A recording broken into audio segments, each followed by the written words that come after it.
मैं इस वक्त धौरऊ जलेसर रोड परिहार फार्म हाउस पर मौजूद हूं और आप ये पीछे बैनर देख रहे हैं, ये विशाल एवं धनगर महापंचायत, विशाल धरना एवं धनगर महापंचायत ऑल इंडिया धनगर समाज महासंघ द्वारा आयोजित किया गया है। और इसका उद्देश्य यह है इस महापंचायत का कि इनके धनगर प्रमाण पत्र जारी हों, जो भी उदासीनता अधिकारी कर रहे हैं उनके खिलाफ कार्रवाई हो, ये इनका कहना है। क्या कुछ कहना चाहेंगे? आप युवा हैं, एक लंबे अरसे से कहीं ना कहीं धनगर आंदोलनों को देख रहे हैं, किस तरह की उपेक्षा लगातार हो रही है? मेरा नाम भूपेंद्र कुमार धनगर है, मैं मथुरा से हूँ।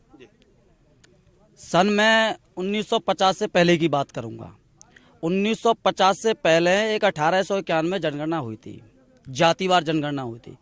उस समय चूँकि अंग्रेजी शासन था, अंग्रेजी शासन में आगरा जनपद में 1891 की जनगणना में 13,000 कुछ धनगर निवास करते थे। मॉलसन जो वैज्ञानिक है उसकी पॉपुलेशन थ्योरी ये कहती है कि मनुष्य की आबादी 25 साल में दुगनी हो जाती है। 1891 से अब तक 120 वर्ष हो गए, 130 वर्ष हो गए। 130 वर्ष का हर साल आप गुणा करें, 13,000 का 26,000, 26,000 का 52,000, 52,000 का ऐसे करके गुणा करोगे तो करीबन 2.5 लाख पूरी आबादी बैठेगी जो पूरे आगरा जनपद में निवास करती है धनगर समाज। अब 1928 में जब साइमन कमीशन की रिपोर्ट तैयार हुई और 1932 में वो रिपोर्ट सबमिट हुई तो उसमें धनगर जाति को 1950 में बाबा साहब ने अनुसूचित जाति की लिस्ट में क्रमांक नंबर 27 पर रखा। लोगों ने, तमाम सरकारें आई, बीएसपी की सरकारें आई, उन्होंने कुछ किया, उसमें कुछ किया, कोई कह रहा है वो धांगर है, वो धंगड़ है। तो रिट संख्या 40,462/2009 में जब इलाहाबाद उच्च न्यायालय ने राष्ट्रीय अनुसूचित जाति आयोग के अध्यक्ष से ये पूछा कि अब ये बताइए कि उत्तर प्रदेश की अनुसूचित जाति की लिस्ट में जो DHANGR है उसका हिंदी रूपांतरण क्या होगा, तो राष्ट्रीय अनुसूचित जाति आयोग के अध्यक्ष बूटा सिंह जी ने इसमें स्पष्ट लगा कर DHANGR का हिंदी अनुवाद धनगर होगा, नॉट टू धांगड़। उत्तर प्रदेश सरकार ने 24 अक्टूबर 2013 को एक शासनादेश किया।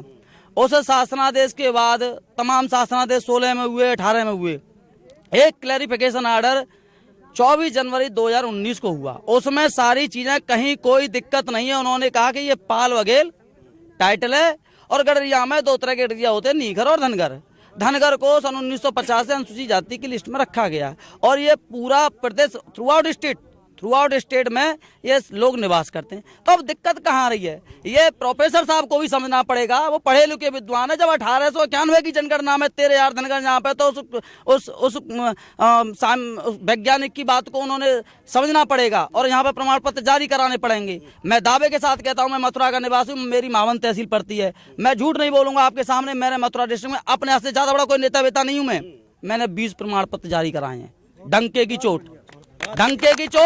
और मेरे पिताजी पे सन 1974 का धनगर का सर्टिफिकेट था, जो 40 साल उन्होंने नौकरी की है पंडित दीनदयाल उपाध्याय विश्वविद्यालय में।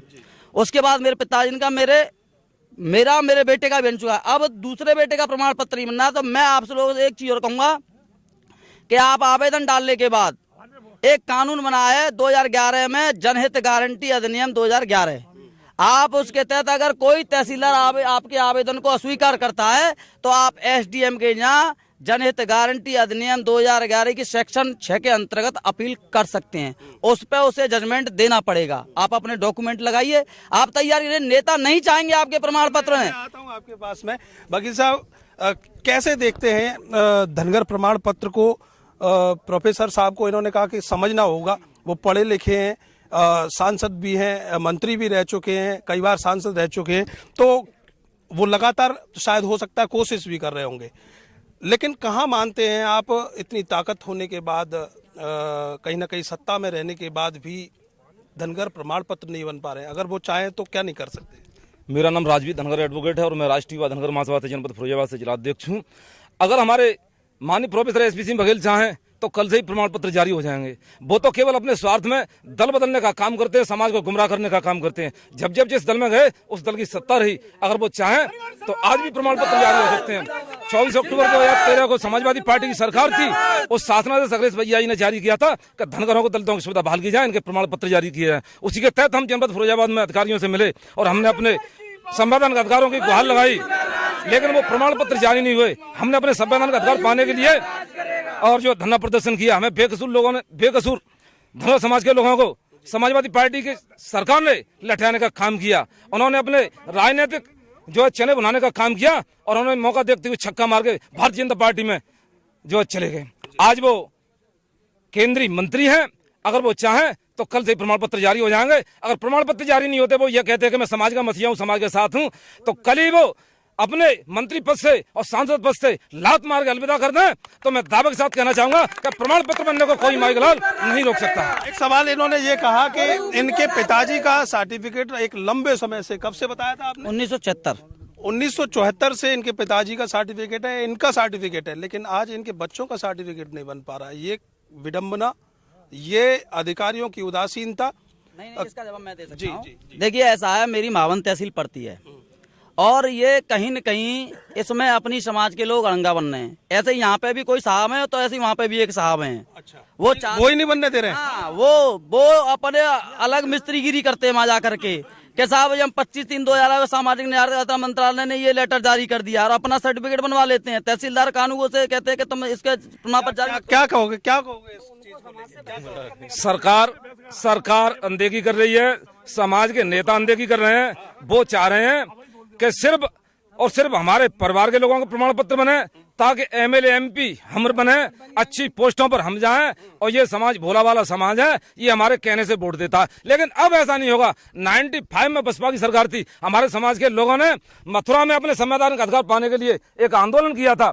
उसमें बसपा सरकार ने बेकसूर धनगर समाज के लोगों को लठियाने का काम किया, तो इस धनगर समाज ने बसपा को धत्ता बताने का काम किया, आज की तारीख में अलविदा करने का काम किया। क्या कुछ कहना चाहेंगे? इनकी तो बड़ी विडंबना है। बेचारे 1974 से पिताजी का इनका सर्टिफिकेट है, इनका सर्टिफिकेट है और बच्चों का सर्टिफिकेट बनने नहीं देते नेता। समाज के ही लोग इसमें अड़ंगा बने हुए हैं। आप समाज की बड़ी विशाल धरना प्रदर्शन कर रहे हैं समाज के लोगों को। एक्चुअली अब जैसे इन्होंने अभी जो कहा है उस हिसाब से अगर कोई नेता अगर उसमें आकर के अड़ंगा पैदा करता है तो ये समाज जागृत हो चुका है। समाज को स्वयं निर्णय लेने की पूर्ण सम्मति प्रदान की जा चुकी है। जब उनके पास विवेक है, अपने विवेक को अपने समाज के अधिकार क्षेत्र में इस्तेमाल करते हुए निर्णय लेने का काम करें। और अगर वो आपके साथ अन्याय करता है तो फिर आपको चूकना नहीं है, आपको हर हाल में उनके खिलाफ बोलना है और ऐसे व्यक्तियों को, ऐसे नेताओं को समाज के बहिष्कृत किया जाए और उनको गांव में घुसने तक नहीं दिया जाए। मैं सभी समाज जी आप क्या कहना चाहेंगे? मैं कहना चाहूंगा कि हमारे केंद्रीय मंत्री माननीय प्रोफेसर एसपी सिंह बघेल कहा करते थे कि रामशंकर कठेरिया जी प्रमाण पत्र जारी नहीं होने दे रहे। वो एसटी आयोग अध्यक्ष हैं, लाल बत्ती उनके पास थी, आप तो श्रीमान जी आपके पास है। पहले आगरा से एमपी वो थे, आज आप हैं। अब क्या दिक्कत है? इसका मतलब ये है कि आप प्रमाण पत्रों को नहीं बनने दे रहे हैं। अगर प्रमाण पत्र नहीं बने तो मैं दावे के साथ कहना चाहूंगा, सांसद जी, ये धनगर समाज आपको अपने काम में घुसने नहीं देगा और आपके विरोध में वोट देगा। आपके चैनल के माध्यम से मैं सरकार को ये भी बताना चाहता हूँ कि आज ये तो कुछ धनगरों की कार्य है, जब इकट्ठा हो जाएगा तो सरकार चलाना मुश्किल पड़ जाएगा सरकार को। ये तो कुछ धनगरों की हुंकार है और नेताओं के नहीं बनेंगे, क्या हमारे बच्चों के भी नहीं बनेंगे? भविष्य के लिए हमें बच्चों के प्रमाण पत्र भी बनवाएंगे, ये हमारा वादा है। अगर उनको वोट चाहिए 2022 में तो प्रमाण पत्र पहले निर्गत करने पड़ेंगे, उसके बाद वोट डालने का काम करेंगे हम। बच्चों की शिक्षा पर कितना प्रभाव पड़ रहा है जब कोई प्रमाण पत्र नहीं बनता है? शिक्षा पे कितना प्रभाव पड़ता है? देखिए, शिक्षा पे दुष्प्रभाव पड़ रहा है और ये मैं तो ये कहना चाहता हूँ कि ये भारतीय जनता पार्टी, पूरी भारतीय जनता पार्टी आरक्षण विरोधी पार्टी है। ये नहीं चाहती है कि कोई भी, चाहे किसी भी जाति का आदमी हो। इन्होंने ओबीसी का आरक्षण खत्म कर दिया है, अनुसूचित जाति का खत्म करना चाहते हैं, तो ये तो आरक्षण विरोधी पार्टी है। और जिसमें जो नेता बैठे हैं, ओबीसी का आरक्षण कहाँ खत्म कर दिया? ओबीसी का आरक्षण है, गलत सूचना तो नहीं, गलत सूचना नहीं है, मैं बता रहा हूँ ना। ओबीसी का आरक्षण पूर्णतः खत्म हो चुका है, ये आपको समझना पड़ेगा। अब पहले जब जो ओबीसी का बच्चा या एससी का बच्चा जब जो उसके अच्छे नंबर होते थे, इस पे बाद में चर्चा होगी। धनगर प्रमाण पत्र की चर्चा हो रही है और धनगर प्रमाण पत्र पर ही होना चाहिए। आप युवा हैं, क्या कुछ कहना चाहेंगे, कैसे देखते हैं ये पूरा? बार बार मैं तो देखता हूं कि कभी तहसील परिसर, कभी कलेक्ट्रेट में ज्ञापन, कभी ये धरना प्रदर्शन, लगातार युवाओं को आना पड़ता है, बैठना पड़ता है, इतनी समस्याएं झेलनी पड़ती हैं। और क्या कुछ कहना चाहेंगे इस पर? बहुत बड़ी राजनीतिक वो हो रही है। सब नेता अपनी हमारी समाज के हैं जो वो अपने अपना बनवा के और किसी का बनने नहीं दे रहे हैं। और उनको अब समाज का क्या एक कदम होना चाहिए, स्टेप होना चाहिए? अब युवा लोग आ गए हैं, युवा जाग गया है, समाज का युवा जाग गया है। अब वो सन 2022 में पहली डोज सन 2022 में और दूसरी डोज सन 2024 में देने का काम करेगा। ये तो बड़ी डोज देने वाले हैं, डोज साफ तौर पे। अब जनप्रतिनिधियों को गांव में अगर जाना होगा तो बड़ा सजग तरीके से जाना होगा। ये तो डोज की बात कर रहे हैं। उम्मीद यही करता हूं कि उस डोज को लगने से पहले, क्योंकि ये कोविड की डोज नहीं है, ये धनगर प्रमाण पत्र की और धनगर लोगों की डोज होगी, तो जनप्रतिनिधियों को अभी से जागना चाहिए और इनके साथ में इनके अधिकार हक के लिए जिस तरह से उनके प्रमाण पत्र बने, नेता बने, उसी तरह से अब इनके भी प्रमाण पत्र बने।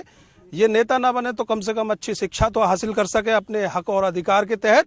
ये सोचने का समय नहीं है, अब धनगर प्रमाण पत्र जारी कराने का समय है, क्योंकि 2022 का समय है और चुनाव आने वाले हैं। ऐसे में सभी जनप्रतिनिधियों को इनके हक और अधिकार की जो इनकी मांग है उसको दिलाने का काम करना चाहिए। कैमरे के पीछे आर्यन बघेल, मैं करतार सिंह बघेल, अर्थ न्यूज।